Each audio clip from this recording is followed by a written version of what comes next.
Ce segment de Maximum Sport, édition spéciale en Floride, vous est présenté par B45, le fabricant québécois de bâtons et d'équipements de baseball.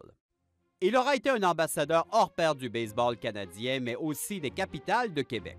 Tirant sa révérence après de fidèles années au service du sport qu'il a tant aimé, Jonathan Malo avait l'occasion de réaliser un dernier tour de piste. Invité à participer à la Classique mondiale avec la formation canadienne, quoi de mieux que de discuter avec l'ancien numéro 15 dans un décor remarquable, Bayside Marketplace à Miami. Je me sens prêt. Ça a été rapide de se remettre dedans pour jouer les games.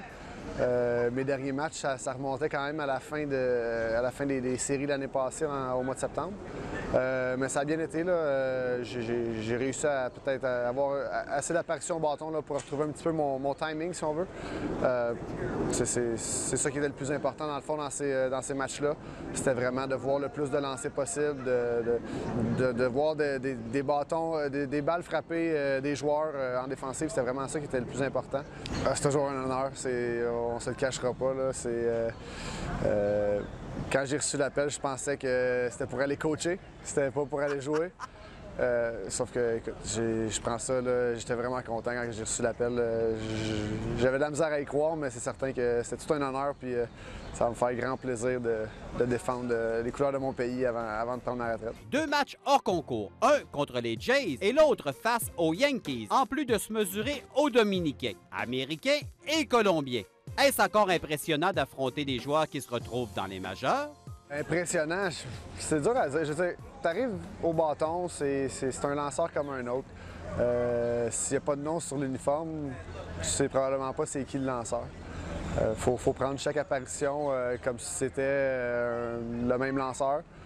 Tu apprends à voir ses lancers. C'est pas parce que tu affrontes un gars des ligues majeures que nécessairement il va lancer 100 000 à l'heure ou il va être le meilleur lanceur au monde.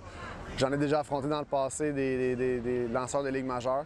Puis, il ne faut pas se laisser intimider par ça. Il faut arriver là puis, en ayant confiance en ce qu'on est capable de faire. Puis c'est dans ce temps-là qu'on a nos meilleures apparitions.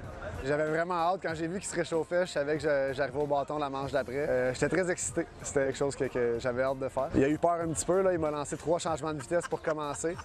Puis finalement, après ça, il m'a lancé une balle rapide qui, après 3 changements de vitesse, avait l'air encore plus rapide qu'à l'habitude. Mais c'est certain que ça devait être autour des 100 000 à l'heure. Je ne sais pas quelle vitesse que c'était, mais ça faisait différent de son changement de vitesse qui lui, est environ à 90-92. Comme indiqué précédemment, Jonathan Malo a joué une rencontre face aux Jays de Toronto. Il a eu l'occasion de retrouver son ancien coéquipier des Capitales, Josué Pelé. En plus, plusieurs jeunes du programme de baseball études des Canonniers de Québec, où Malo se retrouvait comme entraîneur, étaient sur place. Bref, il s'agissait presque d'un match à la maison. Oui, c'était une belle journée pour jouer au baseball là-bas. Là. J'étais pas trop dépaysé, j'avais les gars des Canonniers qui étaient là pour m'encourager. Puis ils ont fait du bruit, on les a entendus en masse. Là. Premier roulant de routine, j'ai eu le premier roulant du match. J'ai retiré le gars au premier but, puis là ça s'est mal crié dans les estrades. Même les arbitres me regardaient, qu'est-ce qui se passe là? Donc ils comprenaient pas trop ce qui se passait. Mais oui, c'est ça, j'étais pas trop dépaysé. J'étais super content de voir Josué encore une fois. C'est le fun d'être sur le terrain. On n'est pas dans la même équipe ce coup-là, mais c'était le fun là, de le revoir, toujours aussi fin. C'est un gentleman.